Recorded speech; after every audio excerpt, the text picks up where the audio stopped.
Hey there, fellow nostalgia time travelers. Welcome to Chrononaut, the channel that takes you on a journey through the mind-bending, magnitudious, multiversal maze of mischief, mockery, and mayhem. Today, we're dusting off our memories and taking a laid-back trip back to the golden era of animated awesomeness, Ducktales.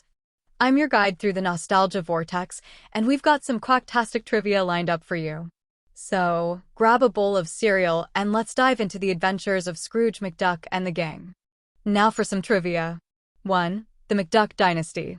Remember Tony and Selmo, the voice behind our favorite angry fowl, Donald Duck? In the original DuckTales, he reprised his role, but here's the kicker. It wasn't a big deal back then.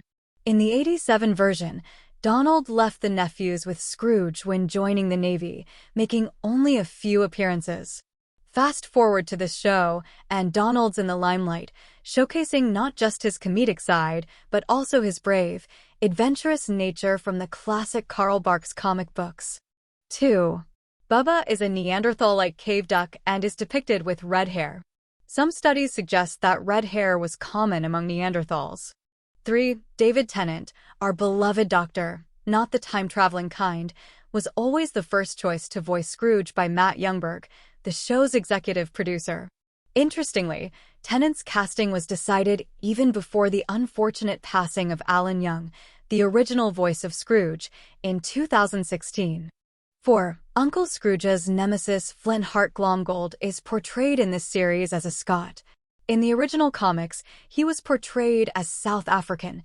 This was removed due to the apartheid regime that was part of that country's history.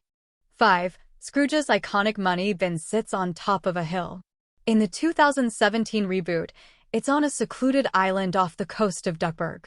Sometimes change is good, even if it involves moving your enormous pile of cash to a tropical paradise.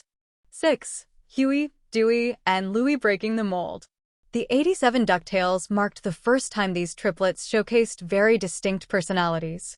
The nephews made their debut in the Donald Duck Sunday comic page on October 17, 1937, and first appeared on film in Donald's Nephews.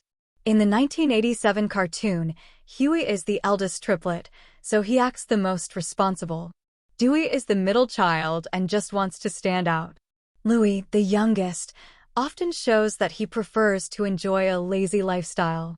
7. In Dinosaur Ducks, the portrayal of hadrosaurs involves envisioning them with duckbills and crested heads, resembling sauropods. However, contemporary understanding reveals that actual hadrosaurs were quadrupeds, with the largest among them ranking as the second largest dinosaurs, following sauropods.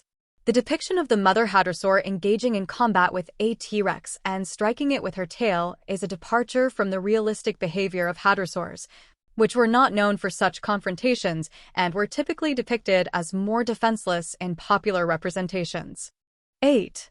During a December 1993 airing of the episode A Whale of a Bad Time in Hungary, the broadcast was interrupted to announce the passing of the Prime Minister at that time. This unexpected event left children throughout the country bewildered, marking a significant generational moment. Subsequently named the DuckTales generation, these individuals became the subject of numerous articles and cultural analyses, highlighting the impact of this peculiar incident on their collective experience. 9. In The Duck Who Knew Too Much, American actor, singer, songwriter, and voice actor Alan Oppenheimer guest stars as a villain named Oppenheimer. 10.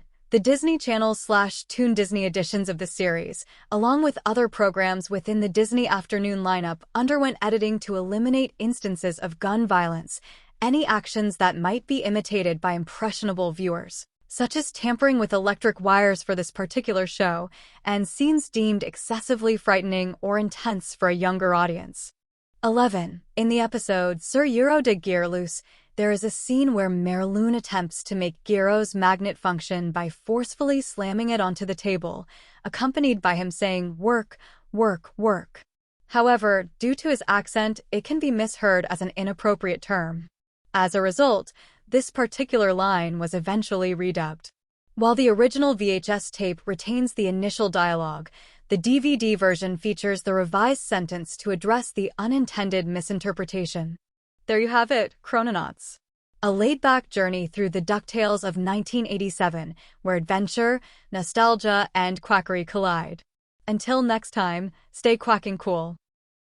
Yeah, well, that's just like your opinion, man.